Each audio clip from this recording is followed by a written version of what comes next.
welcome, viewers. Thank you for joining us for another wonderful and insightful conversation with a wonderful leader by the name Patience Ogunbona.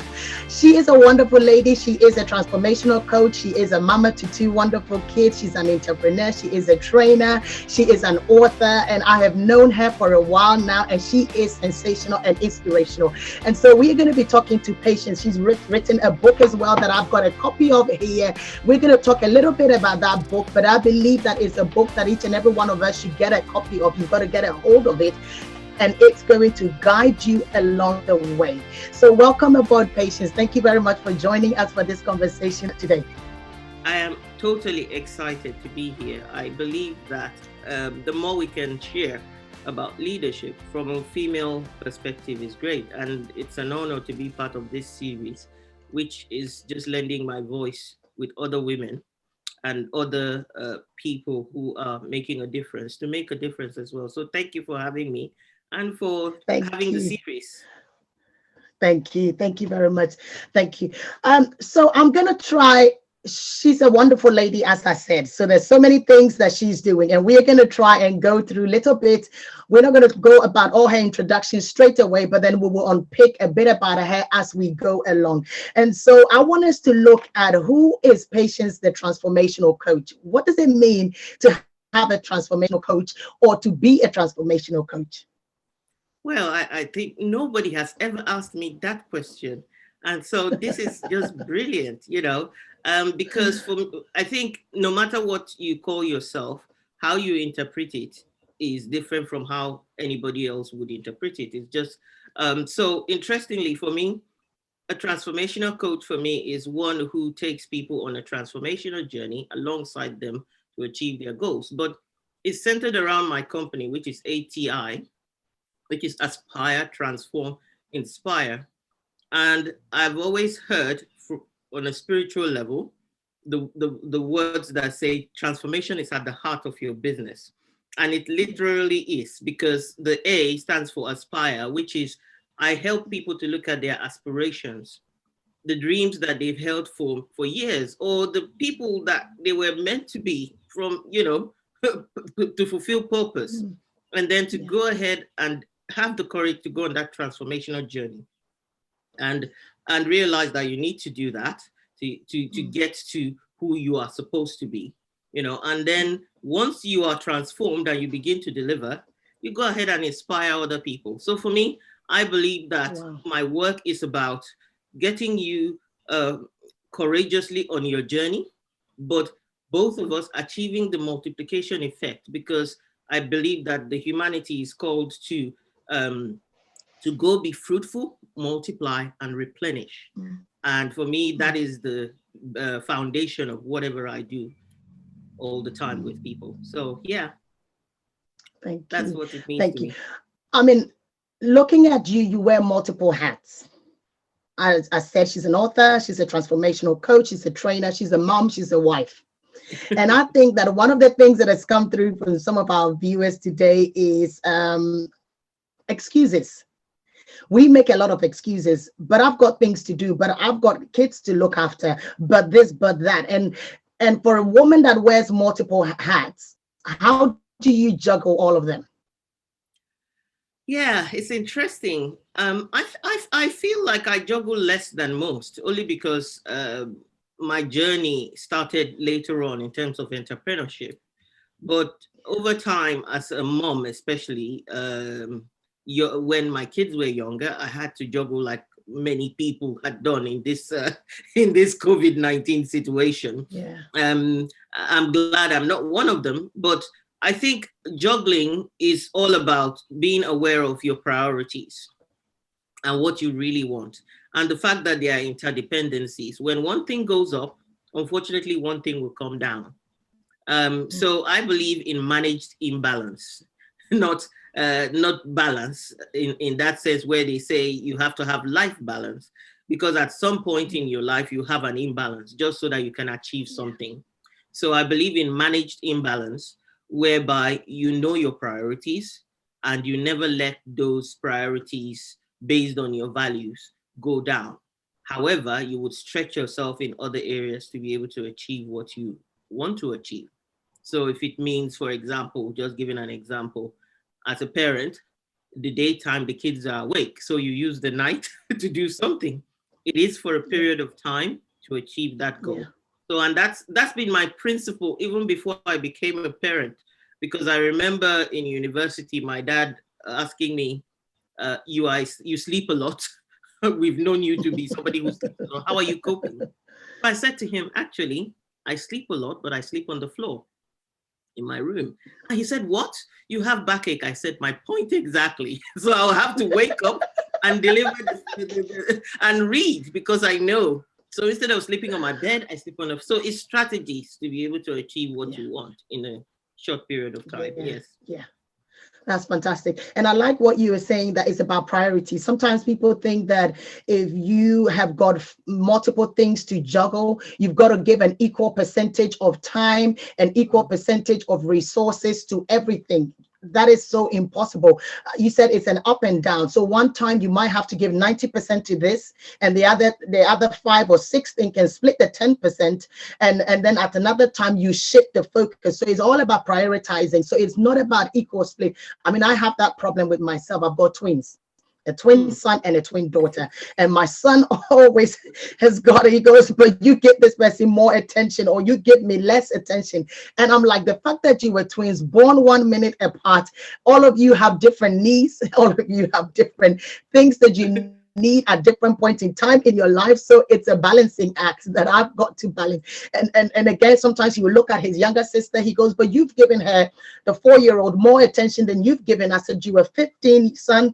She is 4. And at this minute, she needs more of mom's attention than you do. So I was just using that as a scenario. So it's about prioritizing and deciding which one needs to be juggled at any particular point in time. So from what Patience is saying, ladies and gentlemen, viewers, let's quit excuses. Let's quit making excuses. You can still try by the grace of God, because God says that my grace is sufficient for you.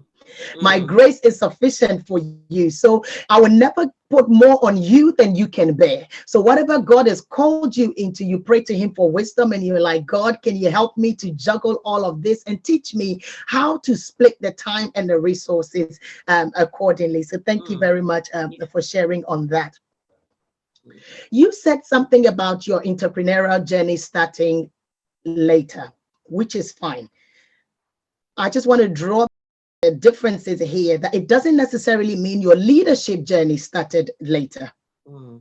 So can we talk about your leadership journey, and then you blend it in with when your entrepreneurial journey also took off?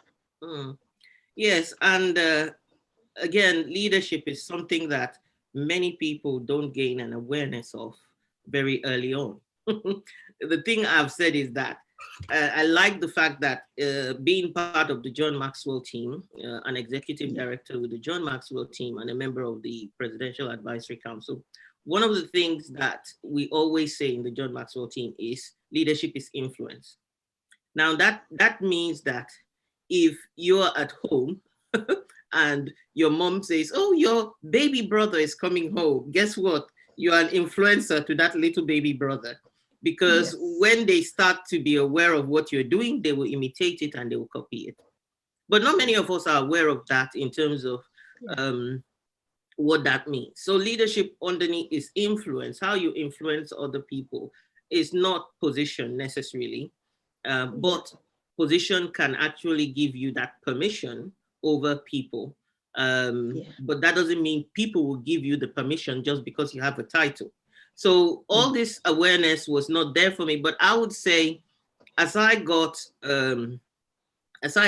older, I was living a life where I was saying, this happened to me when I was a child. This is what people did to me. At some point, I had to wake up and say, well, those people are oblivious. And even if they are not oblivious, they are not going to save you at this time. You've moved on.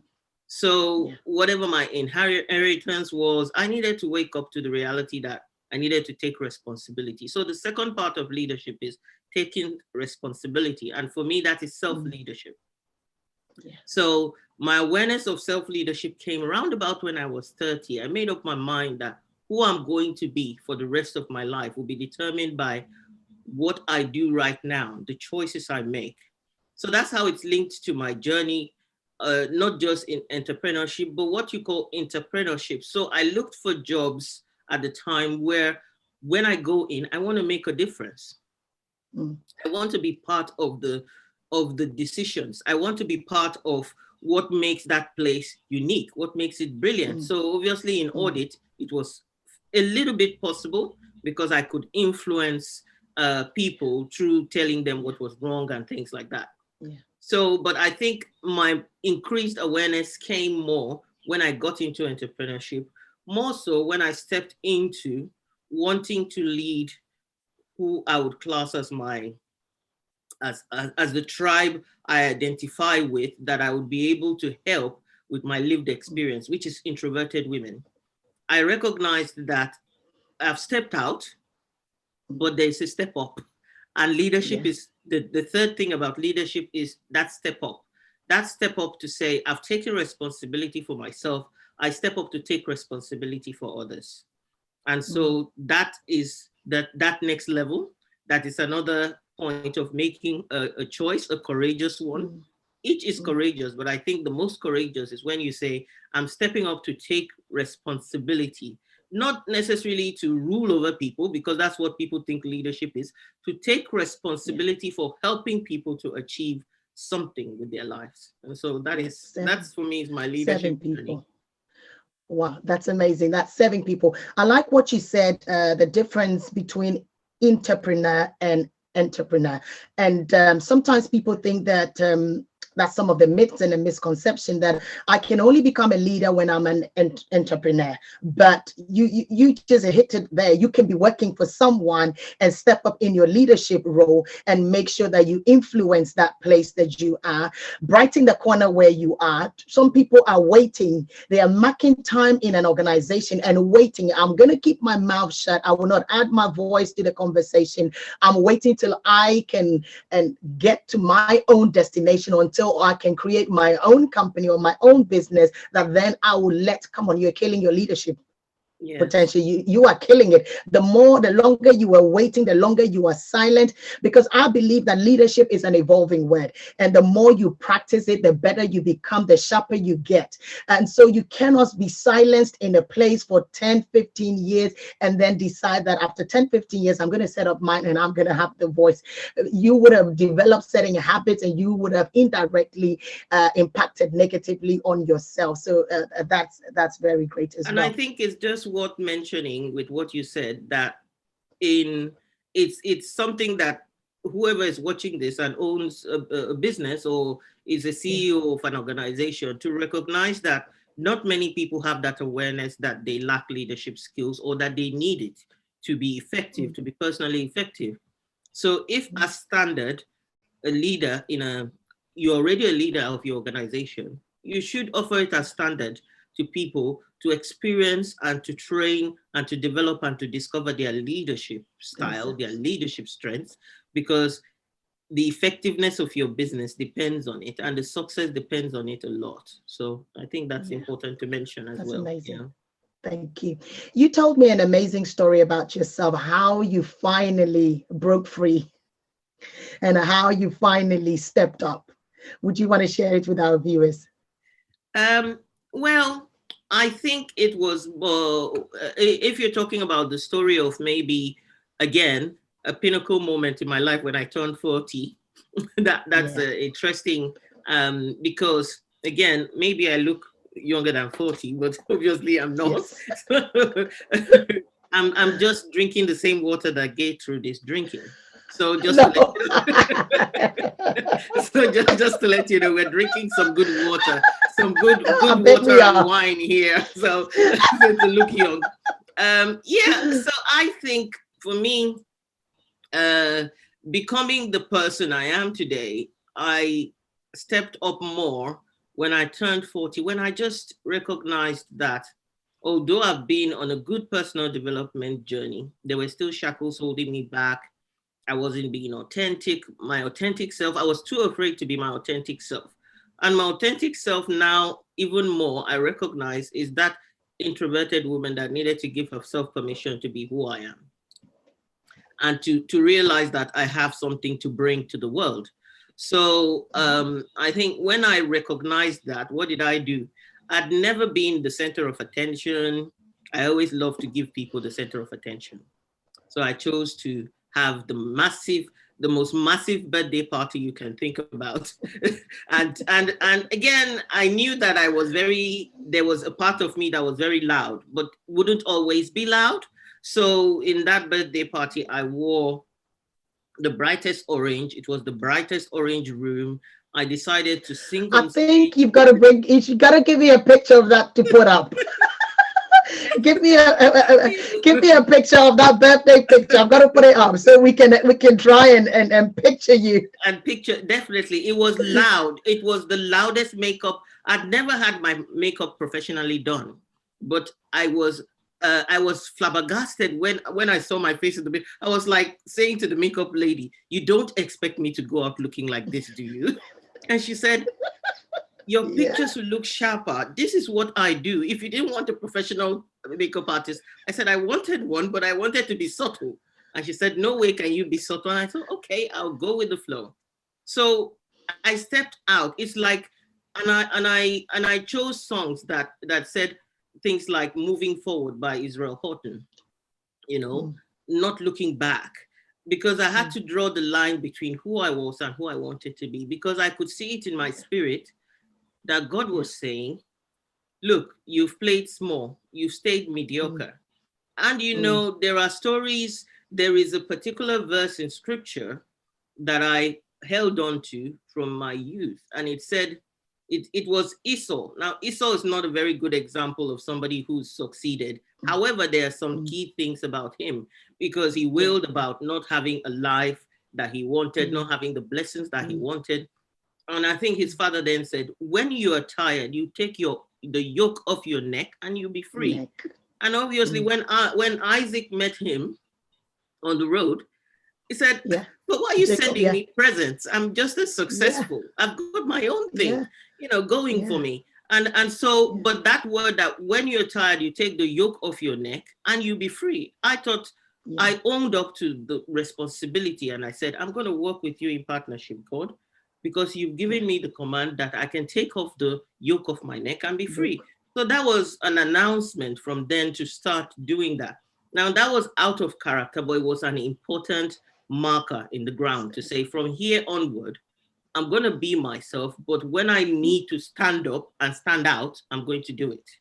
And so that's that's the story, and that's the journey. And I danced for the first time in public, all those kind of ridiculous things that I thought I wouldn't do, but I did a lot. So, yeah. You definitely proved it to yourself and to the world that I'm indeed stepping out. You said something in there that I really like. You said that I stopped being authentic.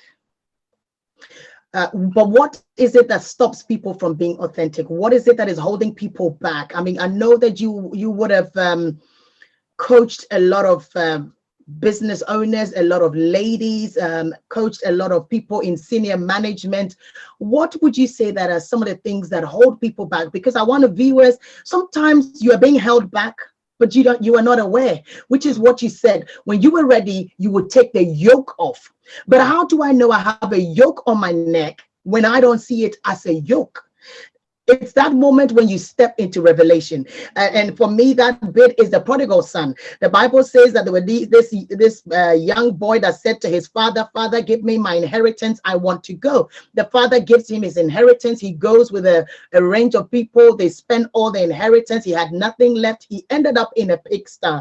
Somebody gave him a job after looking after his pig, and he got to the point so low that he was eating the pig food.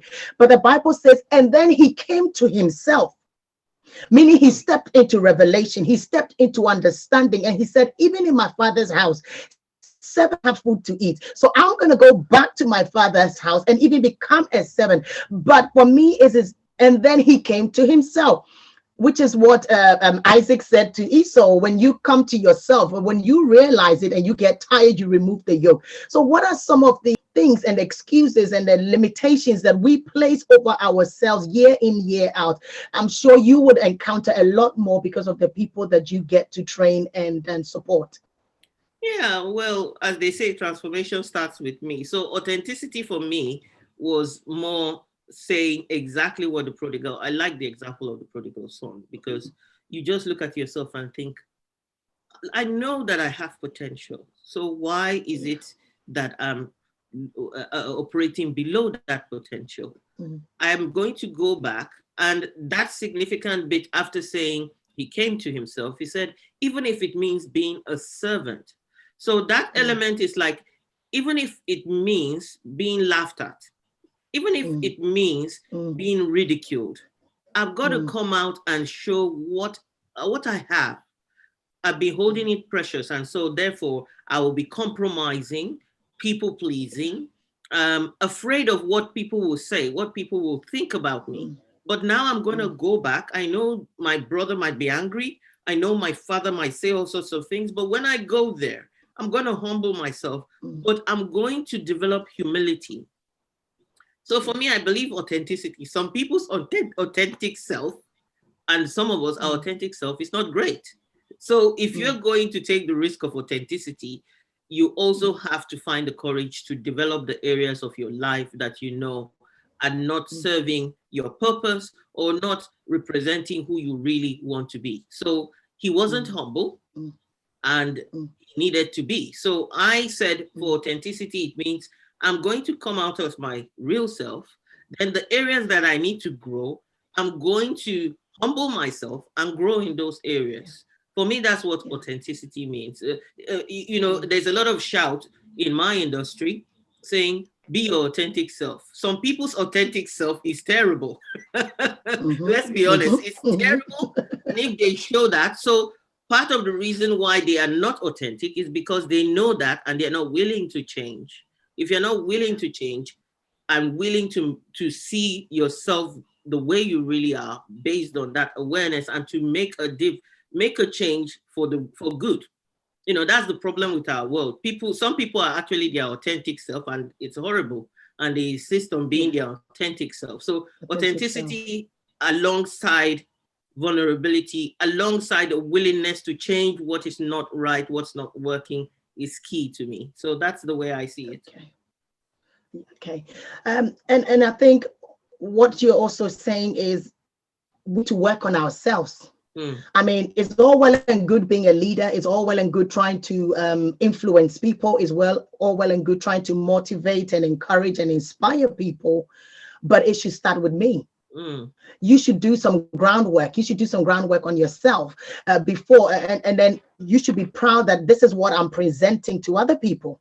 But mm, sometimes you've got certain leaders that, I'm not saying nobody's got skeletons in their closet, but you've got certain leaders that will patch up and flaw with all the flaws. They've got all these flaws. They are not ready to work on themselves and patch it all up and try a different persona of who they are to people. But a true leader is one that is ready to work on themselves first and then present an acceptable self. I mean, working on yourself will always be something we do for the rest of our lives. But forever. you've got to get to a point where it is an acceptable self to be able to then give up and rather than just give people anything or create a persona of something else that you yourself you are not. So I mean, thank you very much. I want us to have a look at your book, because this book is Aspiration to Transformation. Aspiration to Transformation. What inspired you to write this book, and who have you written this book for? And Mm, maybe why did you write this book for us? mm. So it's a book I wrote at the beginning of my journey. And I wrote it because I thought, one, obviously with the theme aspiration and then transformation, people are stuck in the idea that you can't change and that it's too hard to change. So for Mhm. me, I wrote the book because I said you can change, and here are some easy steps to take. But also, when I then started in the industry, I hear a lot of talk around the comfort zone. And I thought, hang on a minute, the comfort zone is not comfortable. You are in a lot of distress about your limitations. You're actually in a lot of distress about your lack of progress. You're not living to your potential. No human being, if they're not doing that, is happy. You can medicate it, you can but you always face that, look at me, because one of my mentors says the Spirit of God in you constantly seeks bigger expression. And what happens when you're not living to your potential is you are suppressing that. So you be carrying aspirations around and what I call wishing to be somebody. And so I thought to myself, what are the key 10 foundations that somebody, if they took it, they would move from that discomfort zone? And the ultimate zone is your empowerment zone, which means you start from your comfort or discomfort, whichever way people describe it. You move on to the fear zone. It's very fearful. But from that fear zone, you step up into your learning zone. Because the moment you start facing fear and addressing fear, you begin to learn techniques and strategies to overcome it. So you step into your learning zone. But you move from your learning zone once you learn. They said knowledge is not enough. It is the application of knowledge that makes a difference. So that learning leads to application. You become empowered. So I thought that creating this book, writing this book is very simple in a sense. If you've not done personal development before, or if you're not taking that journey, it's easy for you to see, okay, if I take this concept and I break it down more and I learn more about it, it will make a difference. And you go through the steps. So that's why I wrote the book.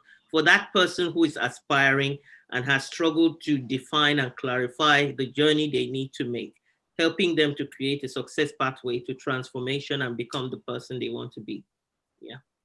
Thank you. Thank you. Thank you. Viewers, I want you to hit the subscribe button. If you already haven't subscribed to us, we've got more leadership conversations that will be coming up, so you can hit the notification button. Leave a comment in the comment section below for Patience as well. And Patience, thank you very much. So where can we get this book to buy? If somebody needed to buy a copy of this book to help them on their journey, where can they find this book? It's on Amazon and it's on my website. So it's on Amazon as the book, but it's on my website. So we will put the details up as well, so that people can see where they can get the book.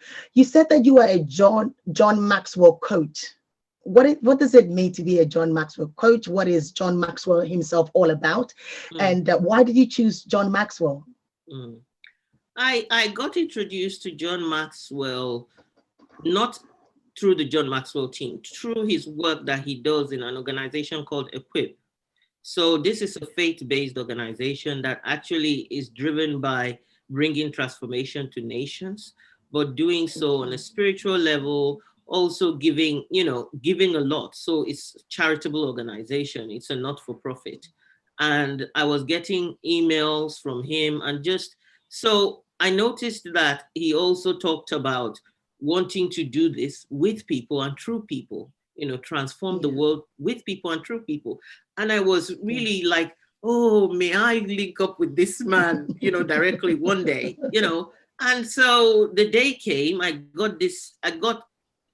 had in my life, I had this eureka moment that coaching was the way forward, for me in terms of how to help people, because I thought of being a trainer.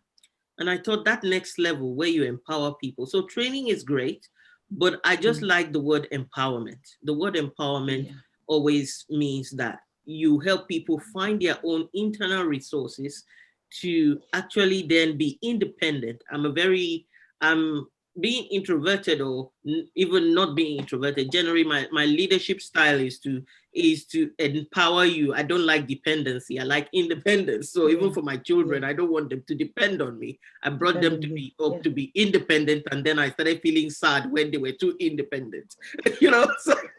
So basically, that was it. I got introduced to coaching, but suddenly realized that John Maxwell offered something to training for coaches as well. So I was really sitting on the fence, like everybody sits on the fence with big decisions around investing in yourself for the future.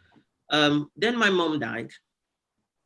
And when she died, the understanding of wasting time in life was clear, because I looked at all the things she had done and I thought, oh, wow, if she had not done these things, what would we be saying about her legacy now? Look at me sitting on the fence, not recognizing this. I was saying to her, thank you, Mom, because I look at her life and I can see so much evidence of what she achieved, Yeah. despite dying young in my view. Yeah. So I thought, Yeah. we don't have time. We Mm. always borrow. Everybody's living on borrowed time, because the time we have is Yeah. borrowed. We give it back to the creator when it's Yeah. time. So Yeah. I then found out about it. I jumped into it because, one, I wanted to go with him to start. That was my vision. I want to go with him to start transforming people, nations. I just didn't want to look at it as just one person. Yes, I do the one person thing, but it Yeah. was intriguing and exciting for me, and you know in my spirit, that I could work with somebody who wanted to see the world transformed, but not just Transformed. transformed in leadership, leading Yeah. people to do the right things, live in the right way. Yeah. So that's how I joined. So when you ask me who is John himself, we all call him Papa John, and the reason being that he says to you, "I am John, and I'm your friend." And so your friend, when we talk about a friend, it's what the Bible says, that a friend that sticks closer than a brother. So that's what Yeah. he's trying to tell you. I will tell you the hard truths to make you Yeah. cry, to make you change, to Yeah. make you Yeah. transform. So that is Yeah. how I joined, and that's how I've been there. But it's an organization that encourages service, servant, and service leadership. And so I found it Yeah. that aligned with the kind of With leadership you. I wanted to do. And I've been able to travel to Costa Rica every year. I would go to Orlando and I would serve with other coaches. When I joined, it was 4,000, and now it's 33,000 people, over 30,000 coaches. So Wow. Wow. yes, Wow. thank you. Wow. That's Yeah. amazing. That's amazing. That's amazing. There's a few things that has run through from the minute we started talking till now. Your spirituality. Mm, And for me, spirituality, and not just any spirituality. I'm a Christian, so my Christian faith, and I'm not a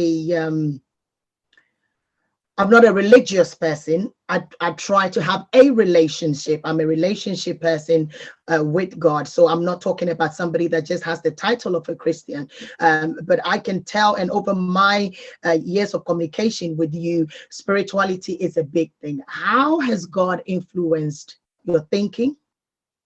How has he influenced the journey? Just little examples. It doesn't have to be the whole thing. But how do you think God has influenced my thinking? How has he influenced my journey? How has it been a constant help? How has he been a constant guide? How has he been my number one fan? Because I think God, I don't know for you, but I think I'm the most loved of God's children. And I think that there's a he's competition my with you number then one for fan. me. So I don't know how you want to define him, but that's how I define him. So could you just share a little bit of light in how that has helped you and that has impacted you? Mm.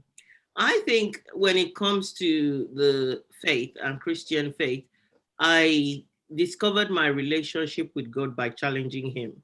I was 9 years old and I was really struggling with my reality, you know, of where I was, who I was, Now I recognize it as introversion. I needed space. I was one of 10 kids, one of 8 kids, and the way we grow up in Africa and everything. So my Yeah. relation, I'm not religious like yourself, because how I encountered my walk of faith is relationship. I challenged God and I said, the Mercedes knows its manufacturer. I know you are my Mm. manufacturer, so you've got to tell me what my purpose is. And I threw down the gauntlet. That's the first thing. Then the second thing I said, I know that people pray to you. So conversation to me is not one-sided. You have to Mm. be willing to Yes. answer me, to talk to me. So when I Mm. talk to you, the only way I'm going to follow you is you talk to me back. And I was 9 years Mm. old. But I noticed a shift. It was like God likes a challenge. It's like Gideon, where he said, "Give me proof." So that was what Mm-hmm. I was Mm-hmm. saying to him at 9 years old: "Give me proof." And Mm. my walk changed, my intuition increased, and I began to, and recognizing the part that says, "When my sheep hear my voice, they know it and they follow. They do not follow that of a stranger." But the only way you Yeah. can do that, the only way a child knows his parent's voice, is because of the Yeah. relationship, and you've Yeah. grown up around it. You've Mm. immersed yourself in it. So Mm. that's my work has always been about knowing that I have this relationship. But another thing is I have unconditional love, like you said. You know, the biggest stories, the two stories that really hit me was when the woman at the well, the one that said, dropped her bucket and ran into the village and said, "Oh, wow, come and see this Come man and see. who is telling me everything I've Told me ever done, yet everything is about not me. judging me. Is telling me, yet not judging me." That hit me as a child. Then I recognized that whoever I walk with around will judge me, but I have the opportunity to be redeemed by this person, by Jesus, by God. So I started that journey based on that. I also um, agree to not know everything as part of the work of faith. You know, the other story that hits me is the man that was born blind, who the disciples asked, "Who sinned?" And he said, "Not nobody. It's for God's glory." Nobody. So that's the first thing around accepting God's sovereignty. The other part was when, after he received this sight and he was being told, you know, you cannot say this about it. Say this, that. You know, in the world today, we have people who have different faiths and they believe in different things. So they will tell you, no, you cannot say that because it's logical. This is just luck, right? It's not miracle. Stop adding miracle to it. So the man now said, I don't know whether he is a demon, whether he's this. All I know is that once I was blind, now I see. And So now I I can live by see. the evidence of what he's done in my life to change it, where he's brought me. In business, it says that God being in partnership with you, all things work together for good. So I decided that I don't want to do this alone. I need a partner, and I need one that is stronger than me. So these are the foundations of my faith, my relationship, and hence, anytime I have conversations, I try my best, but I can't pretend that I did it only by myself. I can't pretend that I believed in anything else. This is the core of who I am. Faith is one of my 5 pillars of my values. Is one of my top core pillars that uphold my life. So that's the journey I've made, including the need to step up into leadership now. For me, is more of taking the baton that is handed into my hand to step up, even though it might be uncomfortable, it might require more strain on my part. But I have a relationship, and if it's a partnership and God is saying it's time to step up, then I'm saying I'll hold your hand and I will partner with you to deliver what needs to be delivered in the world as well. So that's it for me. That's yes, hallelujah. And as I said, I am no different. I am just super grateful for every opportunity that God gives. And like you said, He's giving you the vision. He's the one that created you. He's the master craftsman, man. So why don't you go to him? He gave you the vision. So why try to fulfill a vision that God is giving you without God? It's not going to work. Whereas if you get into partnership, because he calls us co-workers. God calls us that we are his co-workers. God calls us that we are joint heirs with Christ. So let us build on that foundation. Let us build on that faith. Let faith be, like you said, a pillar. I was talking to one of my guests that I was recording with yesterday. We were talking about how when people initially, when the leadership journey is starting, you've got people who would be all submissive to God, surrender everything to God. And the minute they figure it out, or God helps them to figure it out, and in the eyes of the world have arrived, they forget about God. They forget about where he was. And I keep saying that what you did with God, or what you think that it's your arrival, is just about a 1% of what God wanted to do in your life. So just continue to walk with God, and you are going to see him do amazing things in your life. What would you want to say? Because some of the people that listen to our programs are aspiring leaders.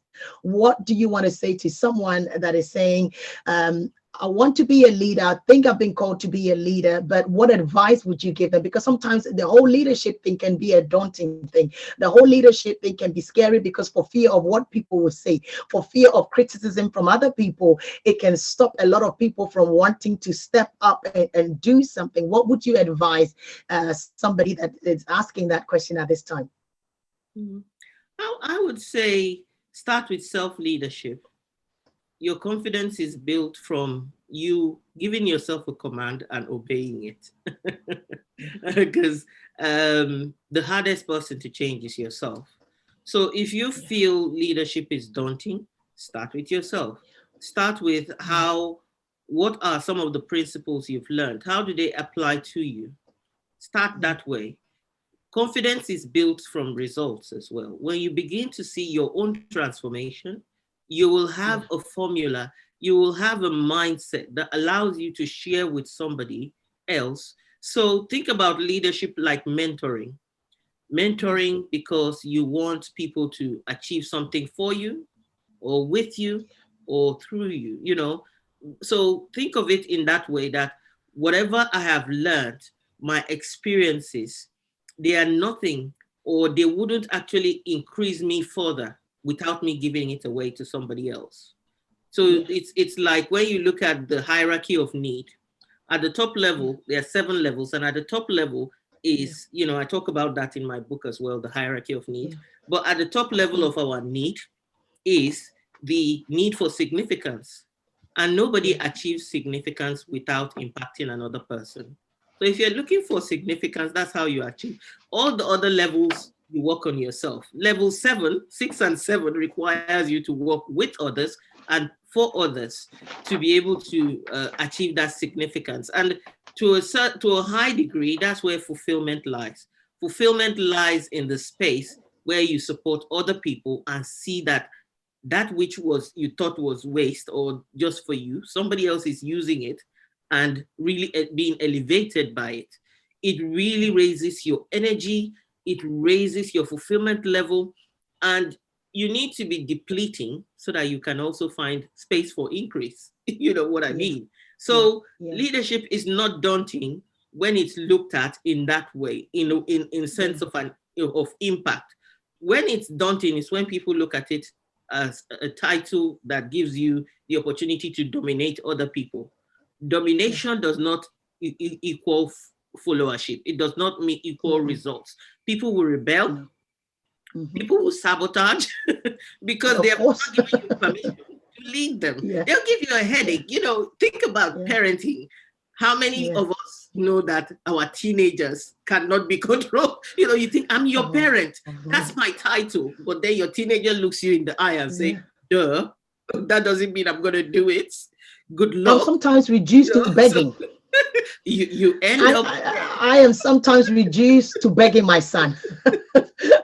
Last night I was having a begging conversation and I'm like, please, can you've got your GCSEs, please, can you? I mean, yes. So that is it. So when you think about it, that's not what leadership is. But I have to share this story. I don't know how much time we've got, but it's a very significant one. I decided to improve my leadership last year. So I went on a training called Ultimate Leadership. It's a different way of looking at leadership. As you well know, introverts like working independently, having their space. But I recognize that as a leader, I need to understand how to make teams work, how to get people in groups to work cohesively to achieve goals.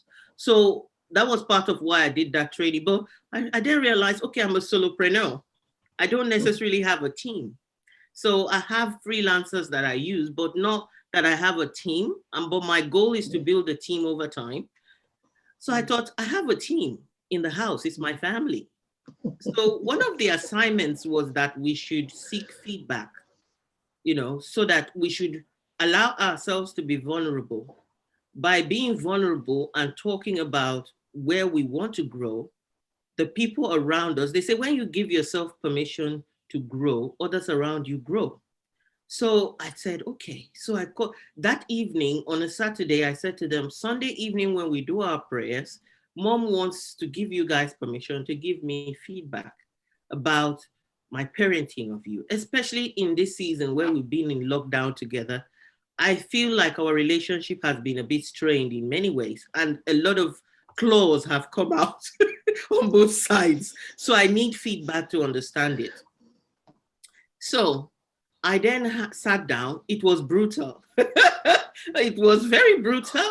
It was painful, but it was what I needed, because I said to myself, hopefully, they will grow up and remember that they had their say. Because what happens, especially in the African culture, you can't look your parents in the eye, you can't talk to them. So when you're older, the things they've done to you that you've been begrudging, you will carry. You have not said it to them. So I asked them and I said, okay, what would you have preferred? Then they would tell me what they would have preferred.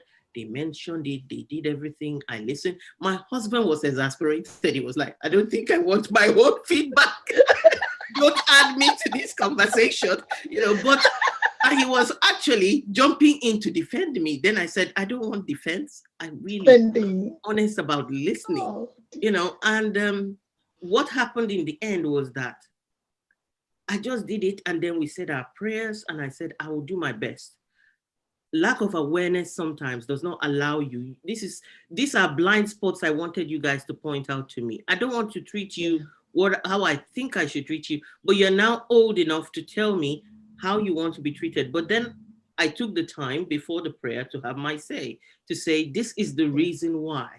I'm not a tyrant. I want you to do this without me having to be involved. I love my independence.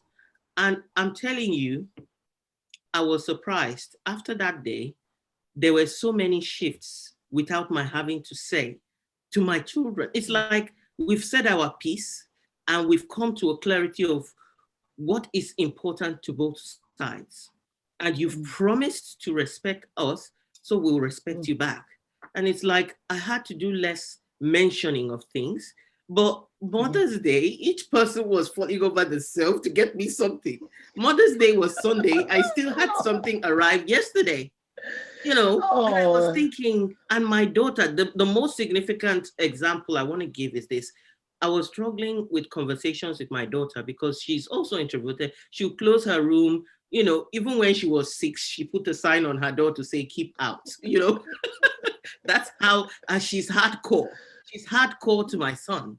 And she won't, and I was complaining to my husband and saying, she doesn't talk to me. And he said, what do you want her to talk about? She's her own person. And she would stay in her room and answer me from the back of the door. But from that day on, when she hears my voice, she opens the door, she comes out and meets me in the corridor. I don't know whether it's a miracle. All I can tell you is that she does it unfailingly. She will come out of her room and talk to me. She will come out of her room and she, of everybody, bought me stuff upon stuff. She just couldn't stop giving me something for Mother's Day. I was that like, is so, wow. So what am I trying to say? The benefit of leadership comes back to you. That's vulnerability for me. It's like my mom, probably, my late mom, she won't mind me saying this. I don't think I'll have teeth if I try to tell her those things that my children told me, because it's not in our culture.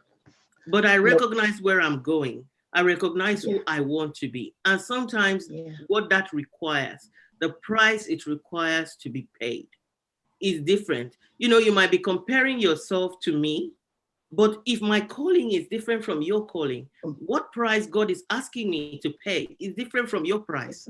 And the moment you begin to compare, you actually diminish your capability to achieve your goals, because you'll be thinking, why should I pay this price when Gertrude did not pay the same price? I'm not going to pay it. After all, she's a leader, I'm a leader. Why should I pay a bigger price?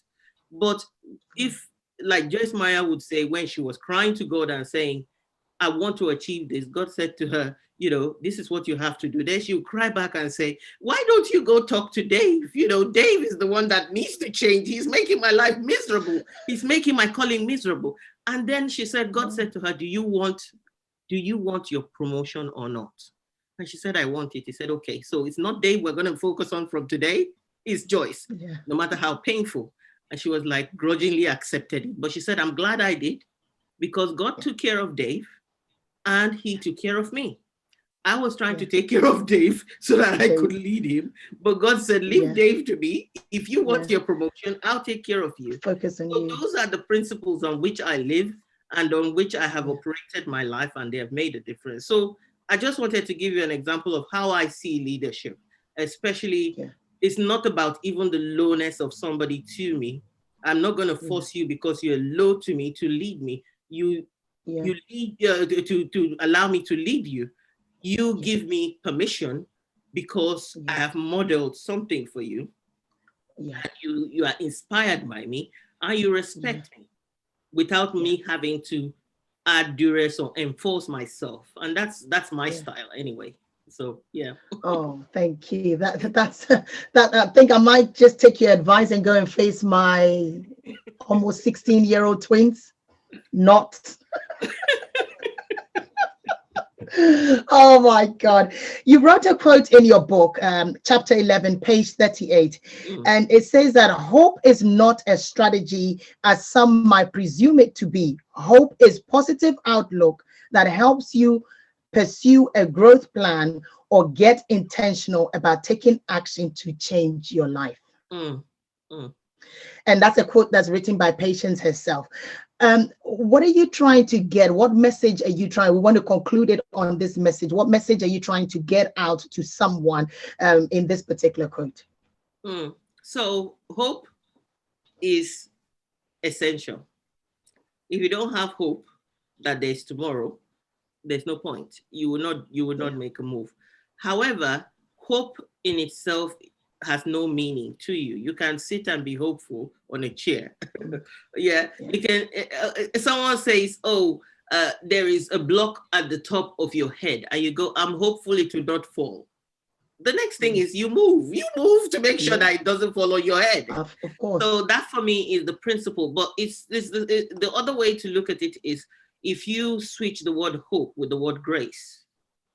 Grace is giving you for a reason, for a purpose, to go through something. Grace is not just giving you so that you stay and stand still.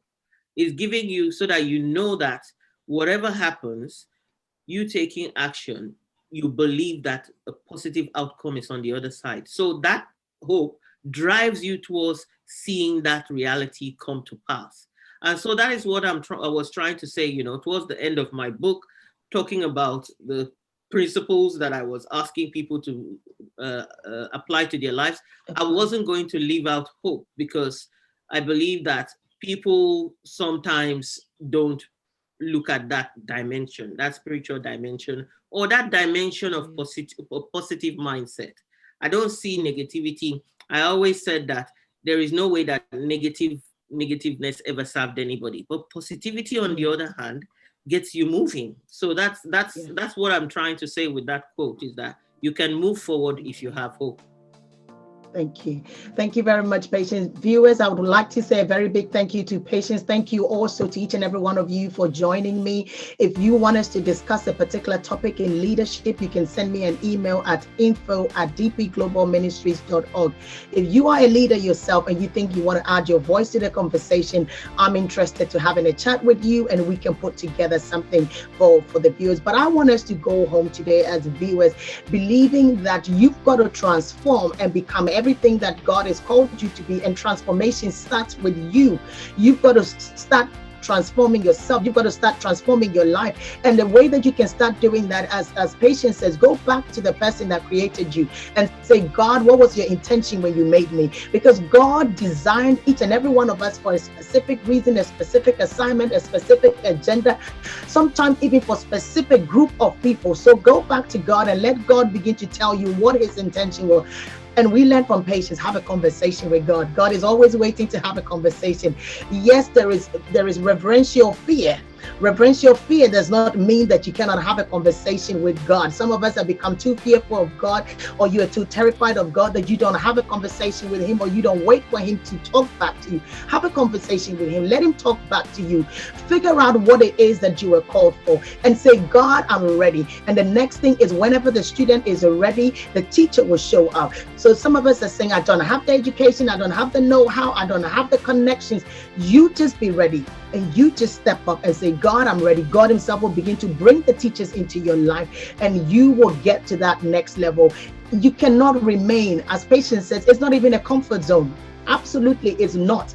Because even though people call it a comfort zone, you are only in that zone because that is all you know, and you are not ready to do the work that shaped you. You are not happy. A lot of people that I see in those zones are not happy people anyway. So you've got to be ready to do something and get to that happy stage that God has always ordained for you. So somebody, you've got to step up, you've got to arise, and you've got to add your voice to the conversation. You've got to speak to other people. You've got to share your life with other people, because I believe there's so much in you, so much that God has placed in each and every one of us that we cannot refuse to keep silent and remain where we are. Thank you for joining us. I can't wait to see you next week. I've got another speaker that will be coming next week to share with us. May God richly bless each and every one of you. And thank you very much, Patience. Thank you very much for having me.